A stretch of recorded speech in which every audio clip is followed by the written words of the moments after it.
A coluna vertebral é composta por um conjunto de ossos chamados vértebras, ligadas entre si por ligamentos e músculos. A coluna é projetada para proteger a medula espinhal, que é a via que transporta os sinais elétricos do cérebro para o resto do corpo. As vértebras são separadas umas das outras pelo disco intervertebral. Ele possui no centro uma substância gelatinosa chamada núcleo pulposo, que é cercado por uma dura camada externa chamada anel fibroso. O disco tem 3 funções principais.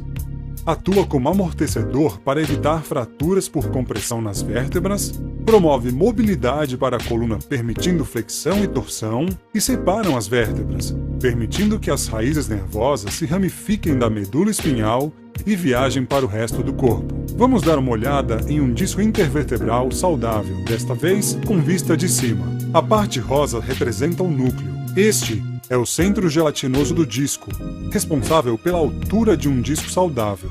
Líquidos são contidos dentro do núcleo por moléculas semelhantes a pequenas esponjas, chamadas proteoglicanas agregantes. Estas esponjas poderosas têm a incrível capacidade de atrair e reter mais de 500 vezes sua própria massa em água.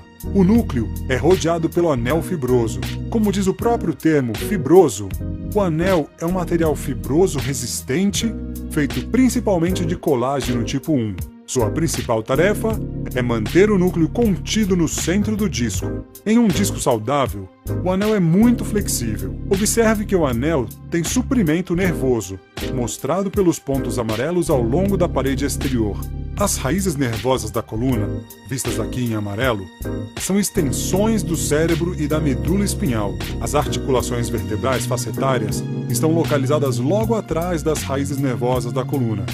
São nessas articulações facetárias que as vértebras fazem contato, já que são empilhadas uma sobre a outra.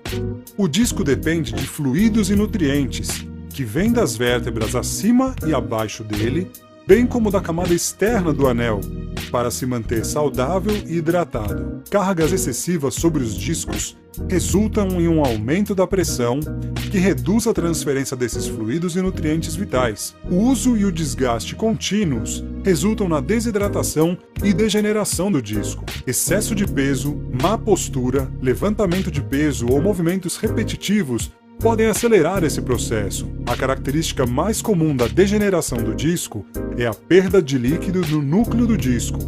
Conforme os discos encolhem, o espaço entre as vértebras diminui, causando mais atividade de atrito osso com osso nas articulações facetárias. Isso pode causar dor e irritação. Além disso, a desidratação do disco faz com que o revestimento maleável externo do disco se torne frágil e suscetível a fissuras e rachaduras, o que pode levar à hérnia discal. Como vimos antes, esta camada externa do disco tem o seu próprio suprimento nervoso. Pequenas rachaduras ou fissuras no anel podem causar fortes dores nas costas. Conforme as fissuras aumentam, o material gelatinoso do núcleo é empurrado através da parede do anel fibroso, criando um abaulamento no disco.